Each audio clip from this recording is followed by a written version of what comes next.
looking back, we're starting back in the 1900s. This is furniture by Joseph Hoffman, who in 1905, his sort of bentwood collection that he took from Thonay, and I hope we all remember those famous bentwood rockers that we all saw back in the 60s and 70s. He took that concept and tried to make it simple, plain, but beautiful, and this was something that he came up with in 1905. 1900s as well. This is Edith Wharton's dining room, her very personal dining room, and she is credited with being the first American interior designer that really started that interior design industry.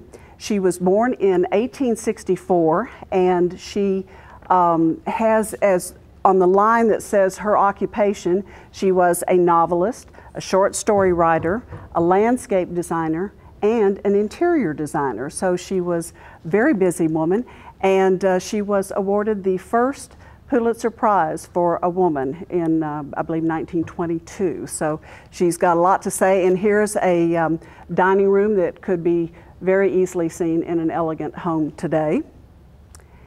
Moving to 1910s, this is the dining room for John D Rockefeller.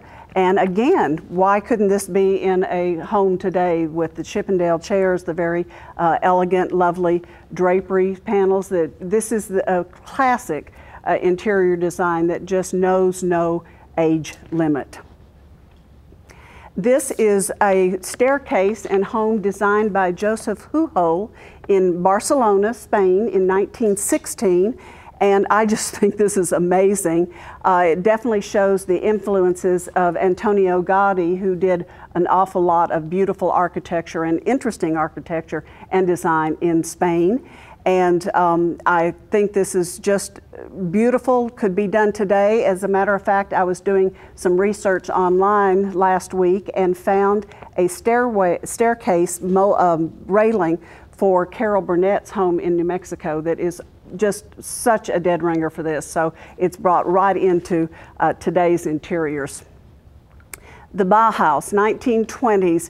This is perhaps the single most important design industry and influence that has come down through the ages. You will recognize so many pieces of furniture, Barcelona chair, Vasily chair that came from this design ethic. It was begun by Walter Gropius in 1919, and this building of concrete and glass was designed and built in 1926. So you can see how that very easily could be in any city today in our architecture.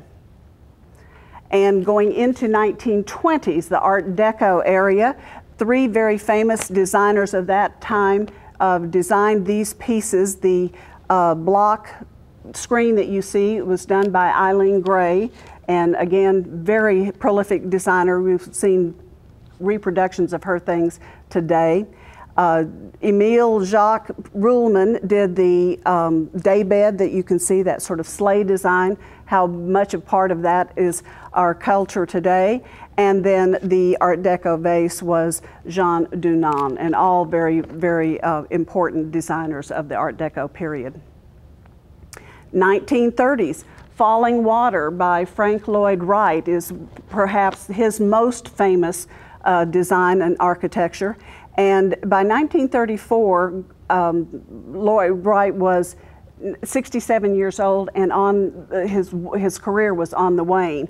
And this structure just shot him right back to the top of the list. And so many designs and philosophies have come from his work after Falling Water, after being in his 60s. Also from the 30s, this is a room by JeanMichel Frank, who did this for Nelson Rockefeller's a Manhattan apartment. Has this influence of the Parisian salon chairs throughout this seating area, done a lot of wonderful contemporary art. He has a mural there by Matisse and Leger, and then on top of this very fanciful colorful rug that would just fit in any home today, 1930s.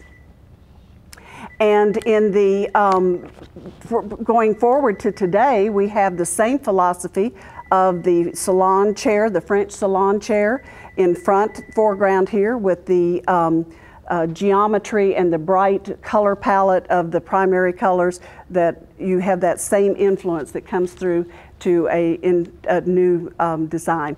I love this. This is an ad for Star Furniture in, I'm assuming, somewhere around June, addressed to the June bride, and showing this lovely home of furniture for the newlyweds, 89 pieces, every piece carefully chosen for style, quality, and value. I just love that it is directed to that personalized feeling with the June bride. How fun.